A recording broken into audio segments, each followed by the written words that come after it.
Have you guys read the book 1984 by George Orwell? It's a really utopian and crazy world where this totalitarian government controls all the aspects of their citizens' lives. One of the most craziest examples for me is the Old Speak dictionary. It just defies in the new speak. So it's this difference between the new language that they want to bring with these new different and weird words compared to the English that we just simply know. So instead of saying the word bad, for example, they have to say the word ungood. And this is just one simple example from thousands of examples that are in the book that show how much the government wants to control their citizens. And even though this is a crazy example that we would think it would never happen in our lives, this is happening right now here in Utah, which in universities like Weber State or the University of Utah have to avoid words like diversity, equity, and inclusion. And this is all caused by law HB 261. So today, I want to talk about the problem with the law HB 261. We'll cover four main areas. First of all, what is law HB 261? Second of all, what's the problem with it? Lastly, what is the solution? And just to finish, some conclusions, or just a quick recap. So first of all, what is law HB 261? Law HB 261, it's an anti-diversity, equity, and inclusion, meaning that it goes against DEI actions. That means that no higher ed institution can help or can do affirmative actions towards individuals because they are from a certain region or race, pretty much. So what it wants, and the main focus of this law, is to give everyone equal opportunities. That means that they want to look at you as an individual for what you have done, what you're doing, and what you're capable of. But let's see what the problems with this law is. So first of all, it's the focus between equity versus equality. So when we look at equality, which is what this law is trying to do, is to give everyone the same starting point and to pretend that we're all the same height. But as a matter of fact, we're not. We all have different circumstances, and we have different resources in our hand. So when we try to really compare an individual with another, we have to look at this context, not just pretend that we're all equal and just look at simple facts that have a lot of context behind. One example, for me, is when I was in Starling Scholar, I was chosen as the Math Starling Scholar, and I was competing against all the other students from all the other high schools here in Utah. It took me a while, and I fought really hard, and I made an essay that's about dark matter. And it was amazing. It was a great time, and I actually got to final state in this contest with only 12 students in that space. So it was me against other 11 students. And the guy who won this tournament, he was a complete genius. He was completely smart, and it was crazy how smart he was, and that he had taken other classes that I was currently taking, for example, calculus. He had already taken calculus before, and I was just barely taking calculus. So that for me was really crazy, but when you look at the facts, you can't really compare two different students because we have different context. While he could have paid for private tutors and private lessons for ACT and other stuff, I did not have the same resources. So how can we truly compare two individuals that have a complete different background? Now the second problem is a lack of evidence. When, according to the Salt Lake Tribune, when they asked Kathy Hall, okay, what evidence do you have to support this bill? She said, I can't say I have data. And despite all of that, she still is making decisions that today are impacting the lives of thousands of students, including me. The decisions that she's making, despite of not having any opinion or any factual evidence at all, is just a mere opinion. And yet, it's affecting the lives of thousands of students. Now, lastly, it's the unexpected consequences. When they asked Kathy Hall, are you planning on closing centers like the centers of belonging for students? She said that was not the main intent of this bill, and she would never close those centers.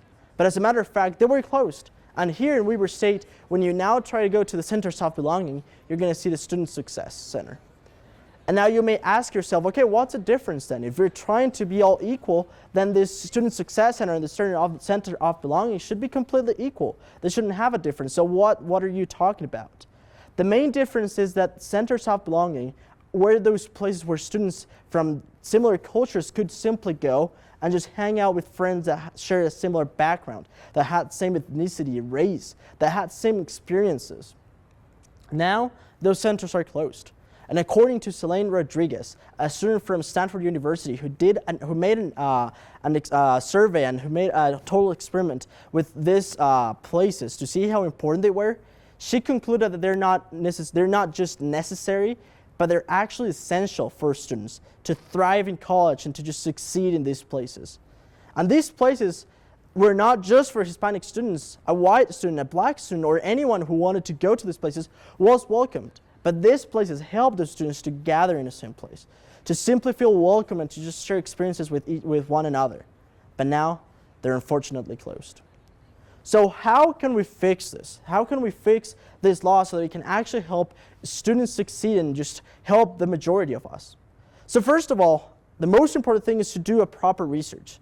Because without a proper research, whatever I say is just a mere opinion. So before we do that, let's just start by doing a research. And how can we do that? Well, first of all, we can ask faculty, we can ask professors, we can ask the students to see how this bill may actually affect them or may actually benefit them. The second thing we can do is to allow scholarships for everyone. As a Pew Research Center studies showed in 2022, the two races that are more likely to not go to college or to get a bachelor's degree thereof are Hispanics and black students.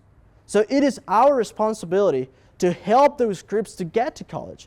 Those affirmative actions are actually trying to help those groups that, because of different demographic reasons, do not have the same chances of going to college.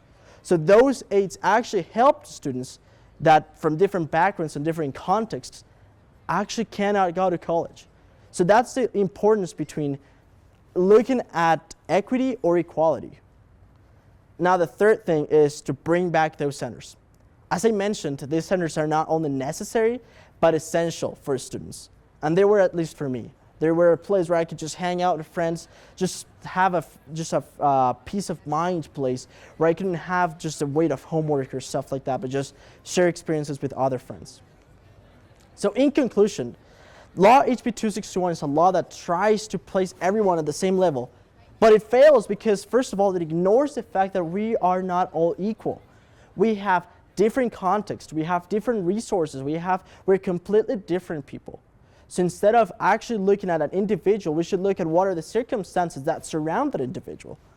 Second of all, it lacks information, lacks research. It was not made from an actual research. And in fact, Kathy Hall said that she can't say she has data.